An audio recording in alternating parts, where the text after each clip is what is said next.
This podcast is supported by patrons. You can find a full list of them in the description of this episode.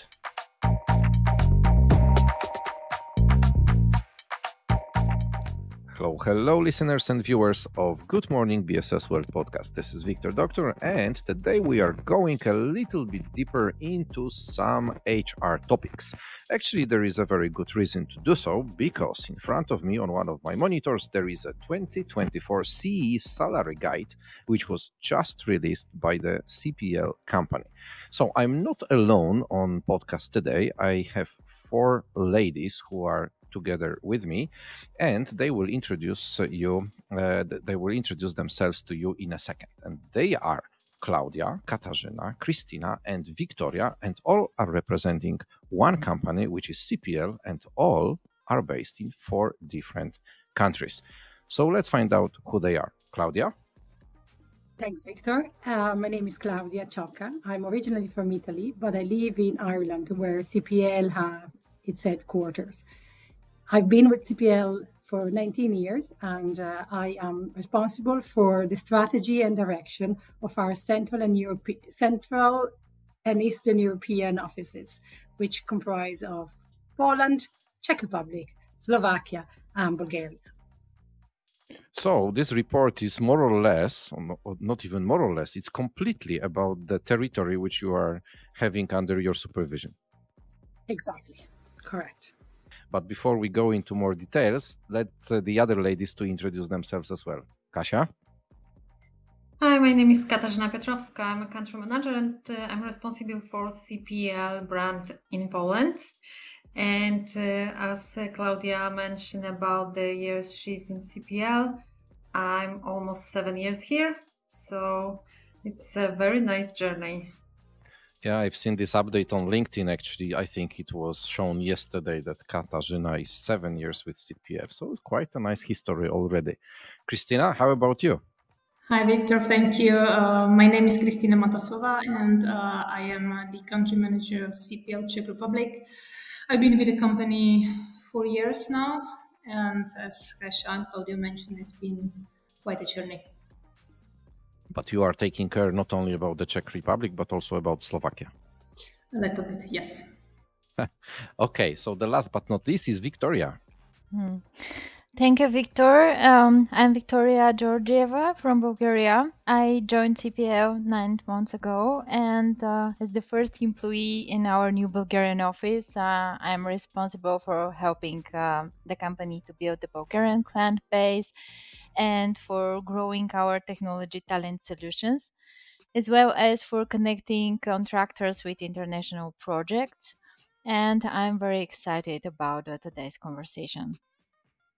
So the very beginning of the journey, 9 months on board and new country in the portfolio of CPL. Sounds really interesting.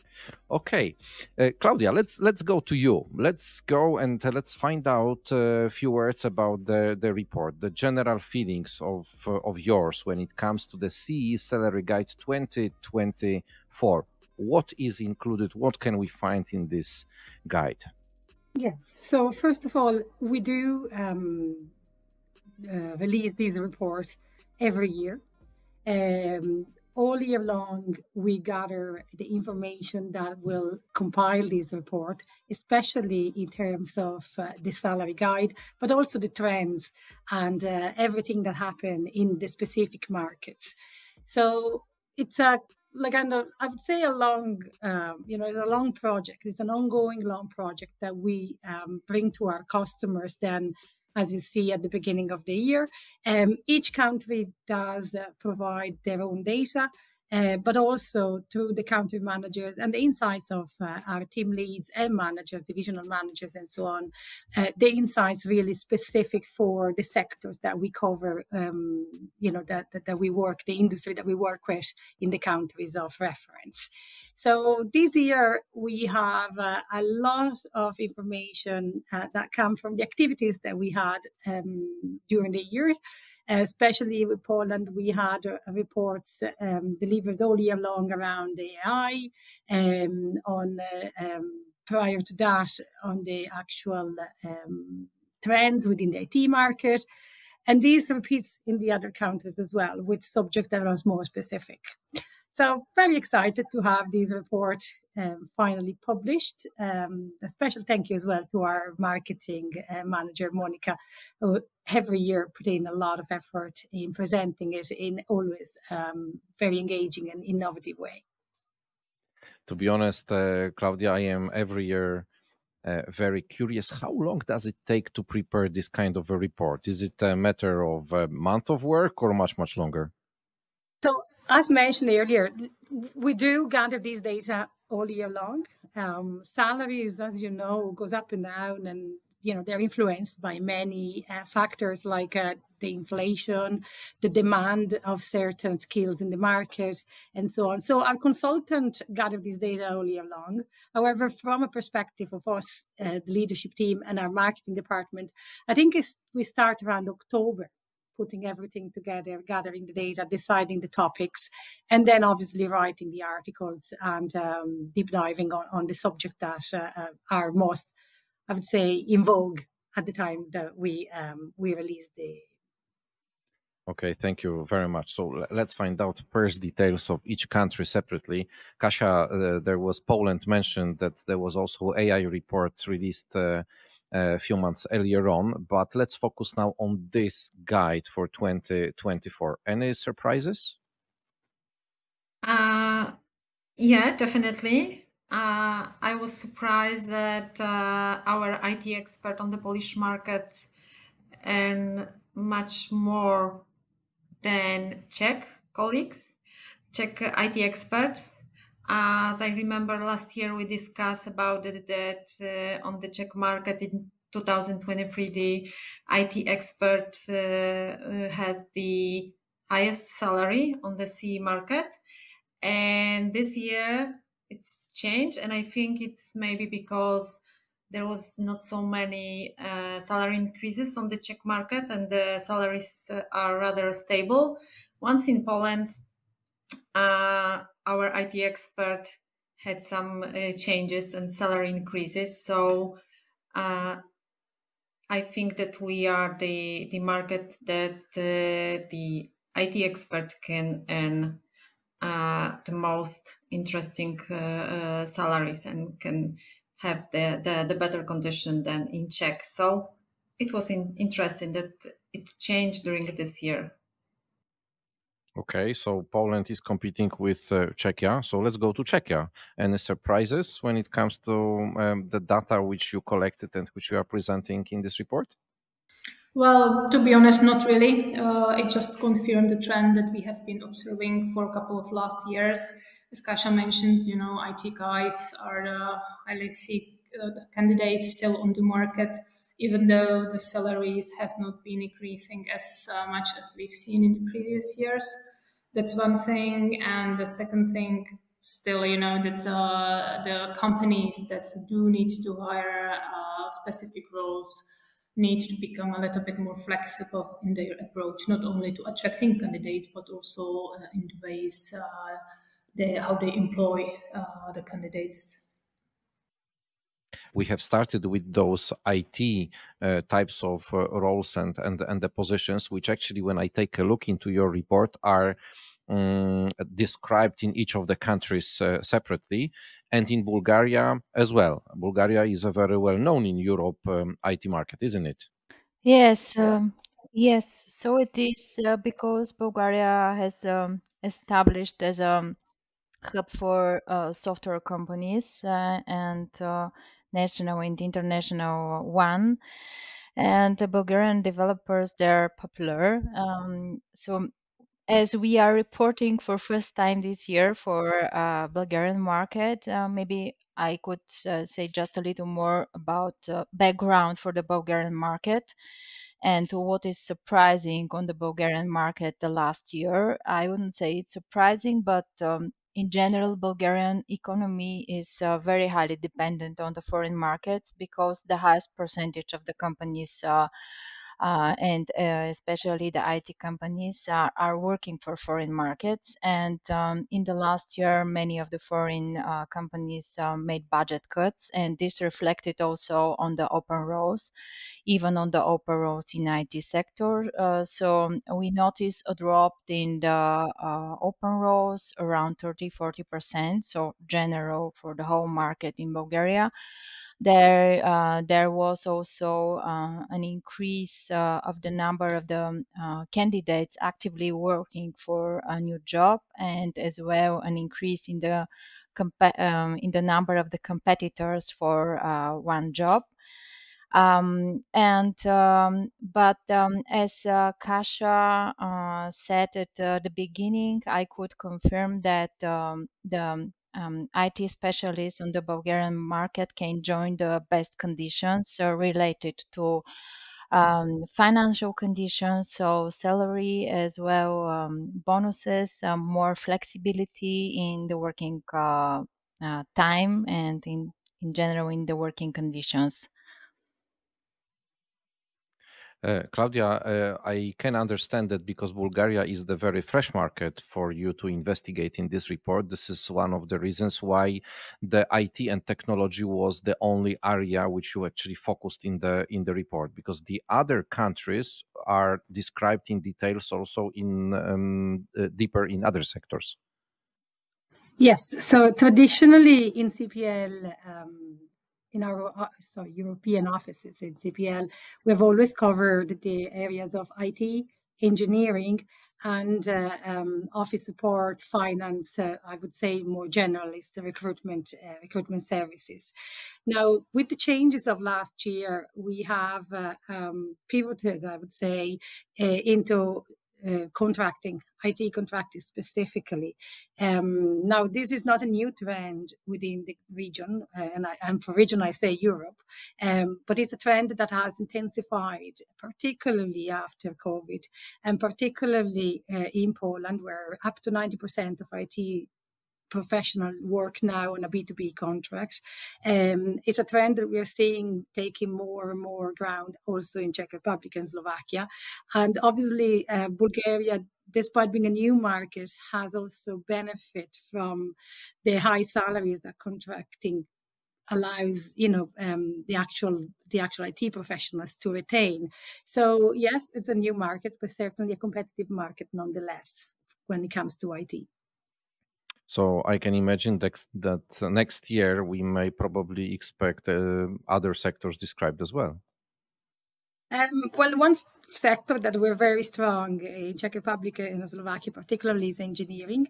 This due primarily to the nature of the actual economy in Central Europe, but Poland as well, we are exploring more into this sector with engineering, logistic, and we are starting to acquire more and more clients which have provided better resilience to the market condition than other sectors in 2023.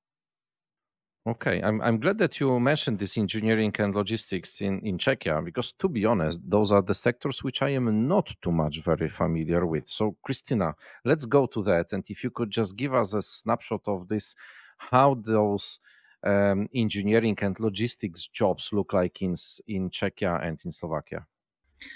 Well, it has been the most stable part of our business for several years, and I think it's because of the fact that it's historically, Czechia is in the very heart of Europe, and in last year we've seen many companies opening their factories here because of the very favorable logistics position.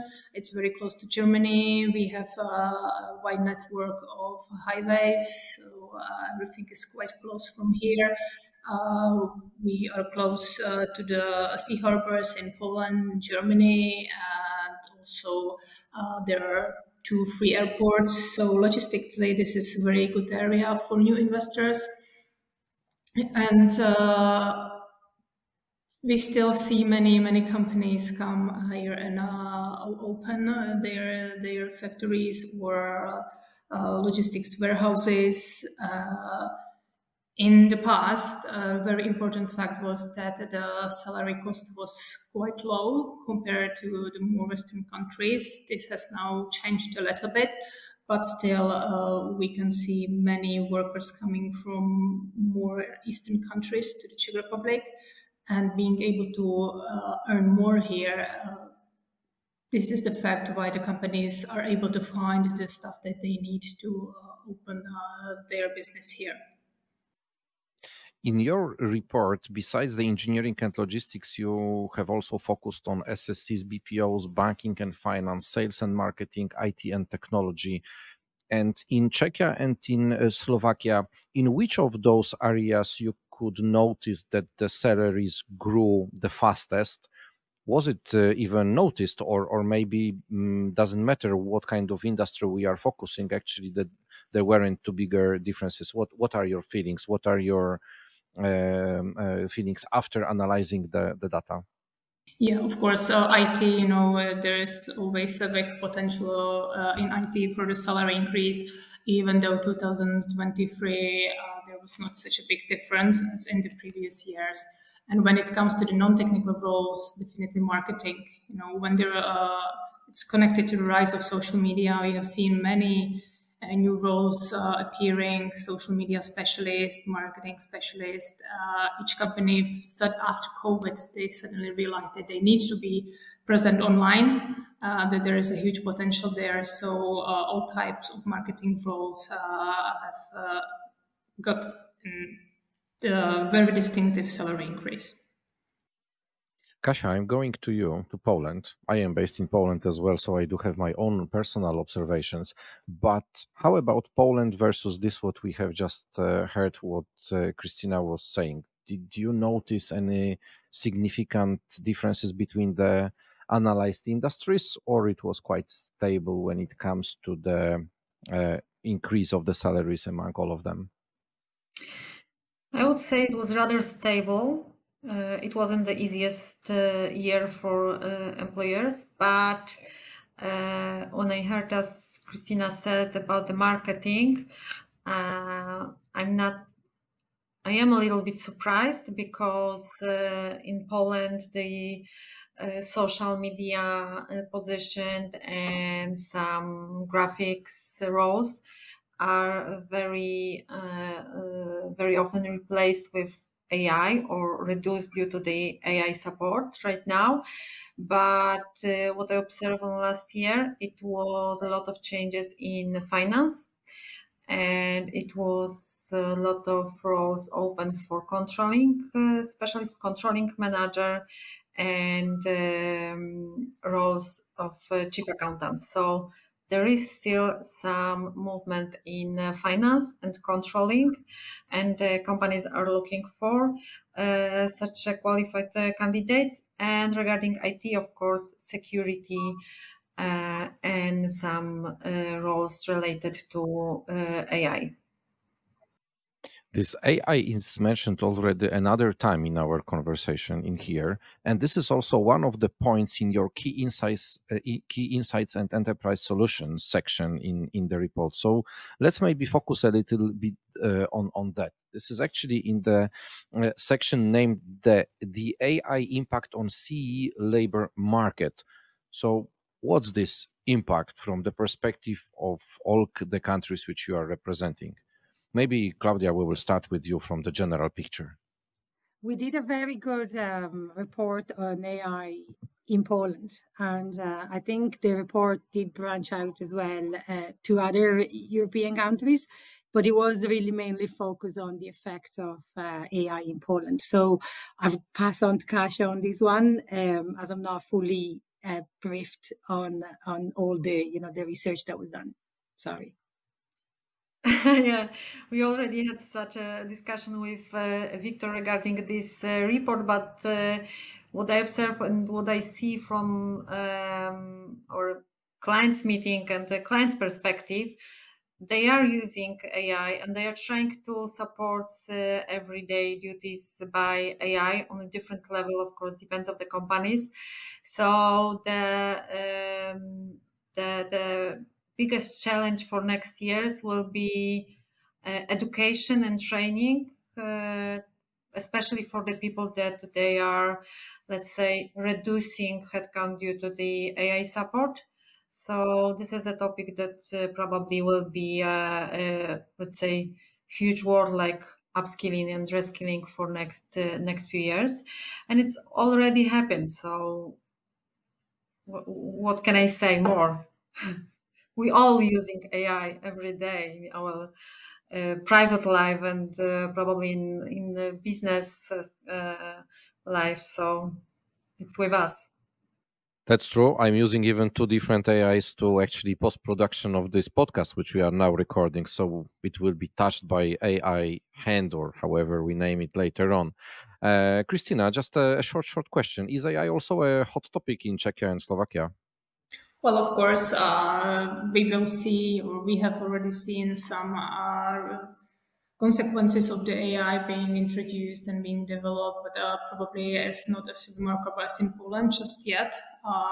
We still have many companies doing the traditional way, although I cannot deny that there have been some redundancies made because of the AI, and we will see probably a bit more of that in the future. And Victoria, Bulgaria is also AI oriented? Of course, as a company with a very strong focus on software development, because the software industry actually is the main booster of the Bulgarian economy, and AI, we have every AI implemented in every area, even in the manufacturing, and this has impact first in the IT industry, for example, in the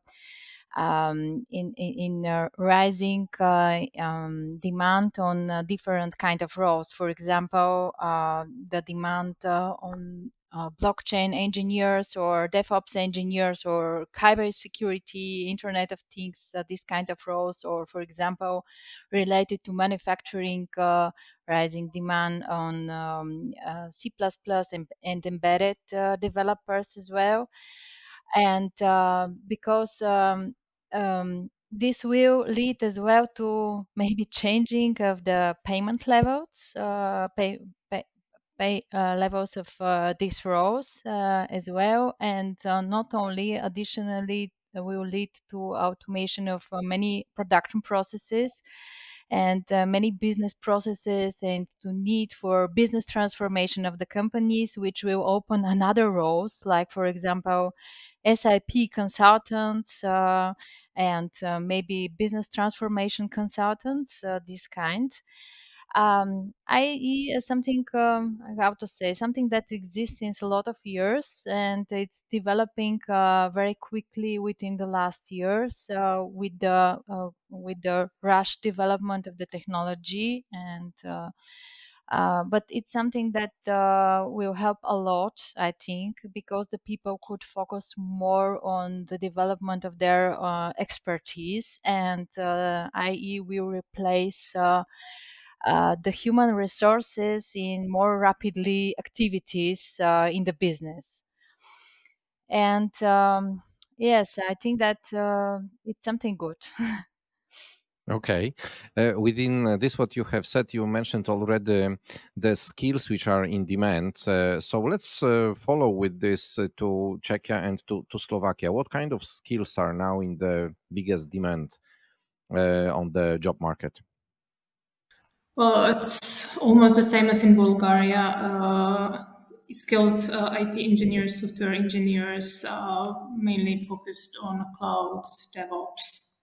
These roles have been always highly sought after. We also do have quite high demand for financial roles, which Kasia mentioned, and as I said, marketing. Okay. And Kasia, in Poland, for which positions do you see that there is the biggest demand now among all of those industries which are being described in your report?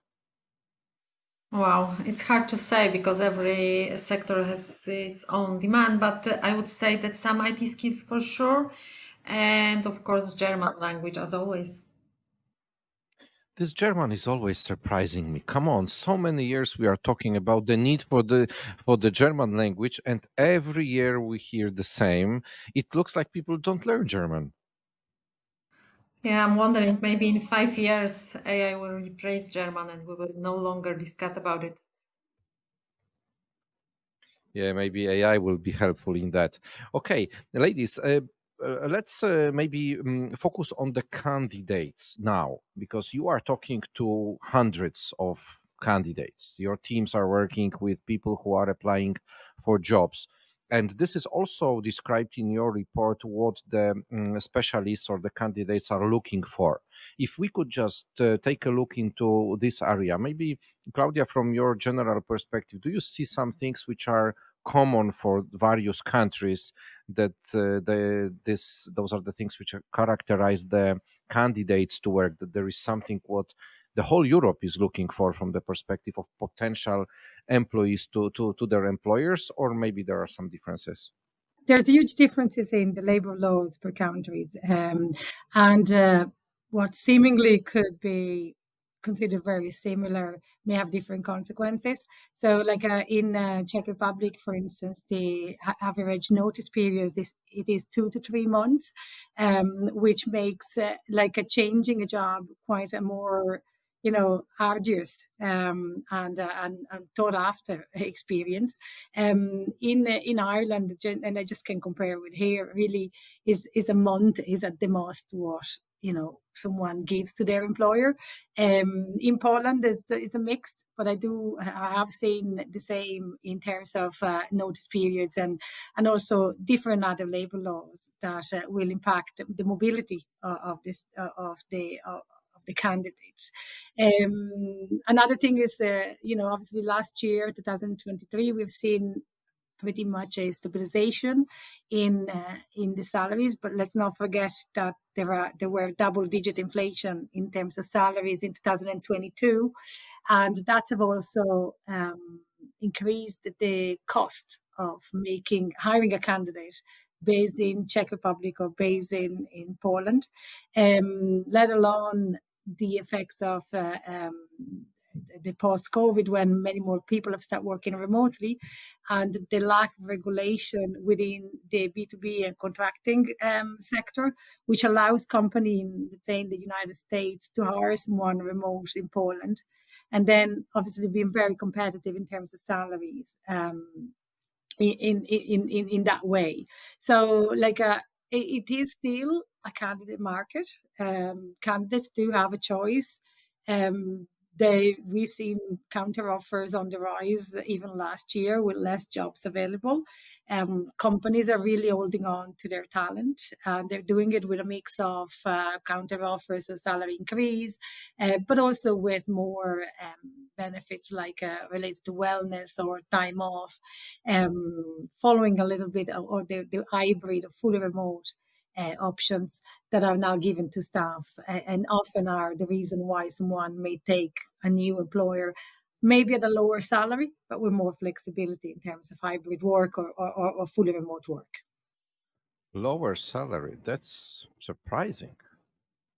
Yeah, we have seen this more in Ireland at the moment than in anywhere else in Europe. But there is a slight difference. It's not huge, but for a job that is fully remote, that doesn't require going to the office, there is more flexibility. The candidates are more flexible in negotiating the salary, because obviously they don't have costs like transport, eating out, and also if someone, and many people have done, moved away from the main cities, the idea of having to commute 2 hours or 3 hours to go to work, in between back and forward, is not very appealing, especially to mid-level candidates. Not entry level, they will do it, but mid-level candidates, people, I would say like us here, at the middle of our careers, the value of freedom and more flexibility is really could be used against, let's say, as a benefit and towards a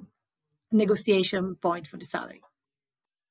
I think it was yesterday when I heard that some of the UK-based companies are moving to 4 working days week. Probably this is also going to become one of the benefits sooner or later for some of the businesses. But let's put it aside for the moment. Kasia, Kristyna, and Victoria, I have a short challenge for you. if we could just go from each of the countries' perspective, what are, from your subjective point of view, the top 3 expectations of employees versus their future employers? What do the candidates put a lot attention on when it comes to the countries where you are working? Kasia? It's very easy.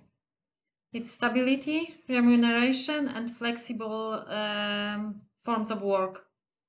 Okay. How is it in Czechia and in Slovakia?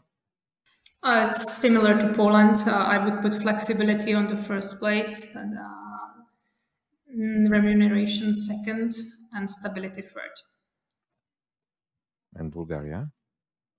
So the criteria are the same, what they are looking for. Maybe also the flexibility on the first place, especially when we speak about IT developers, because, for example, 60% of them are ready to work in hybrid mode, and the rest want to work, 40 want to work completely remotely. So there is not a good idea for the companies to turn the employees back.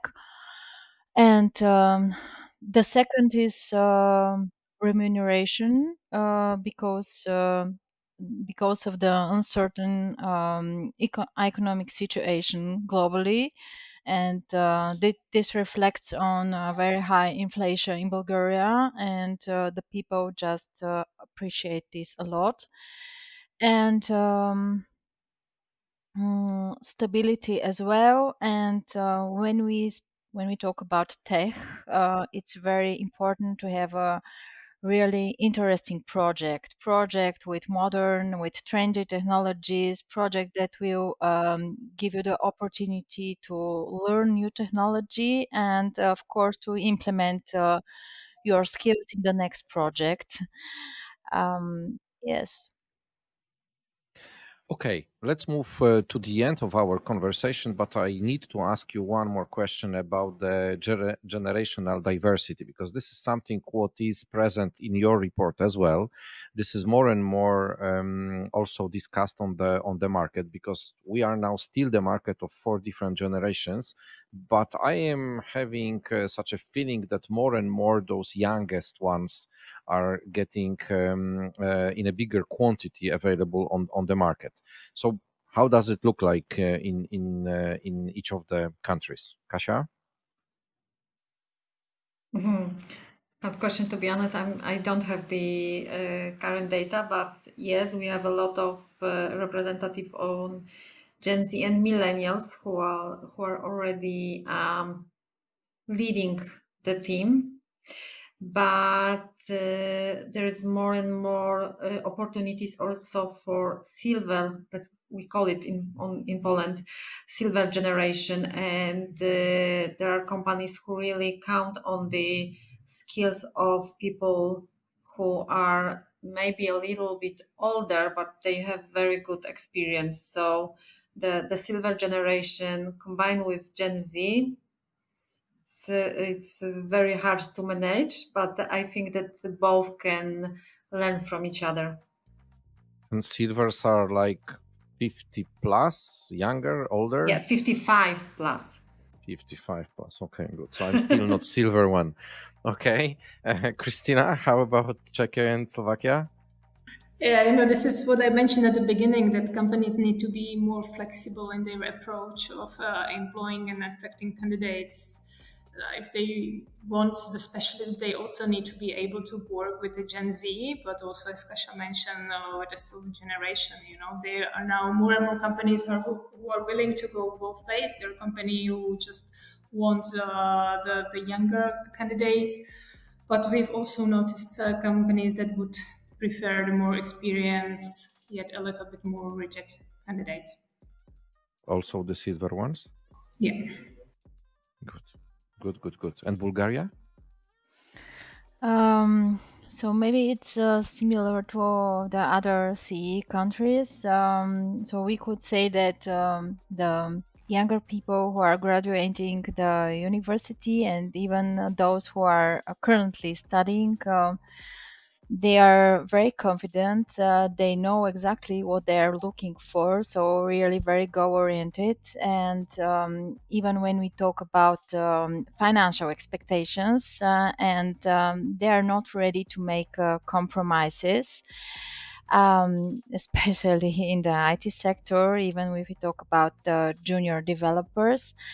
And they are adaptable, but how to say, they put their expectations or on the table before even before all the competencies are proved. And this is something trendy on all the markets. I think it's and of course, in every company, it's good to have a mix of all kind of mindsets and so more experienced people in the team, as well younger people. I think that this is the healthy environment in the company. Claudia, I am going to you with the most hardest questions, and they go as follows. Why people should download the guide, and where to look for it? Well, certainly people should download the guide. We have it on our CPL page and in all CPL jobs websites for each country. Again, there is a lot of data in the guide per country, but also a lot of insights that we have only really touched in the conversation here with you today. Yeah, I think we could spend probably half of the day to go into details of the guide. There are so many data summaries, but also the exact numbers of the levels of the salary for dozens of jobs which you have analyzed. So this is something what definitely our listeners and viewers can find out in this guide, as well as information about Hungary, because we didn't mention that, but Hungary is also described with a number of information which is valuable from the perspective of the local job market. Okay, ladies, thank you very much. It was great to have your insights in here. I will make sure to add the proper links to the description of this podcast to allow our listeners and viewers to find the guide and to get into this nearly 60 pages guide, which has a lot of information. And I will also add your LinkedIn profiles if somebody wanted to contact you and get some more insights from the markets where you are based, or from the CPL as company as such. For today, thank you very much.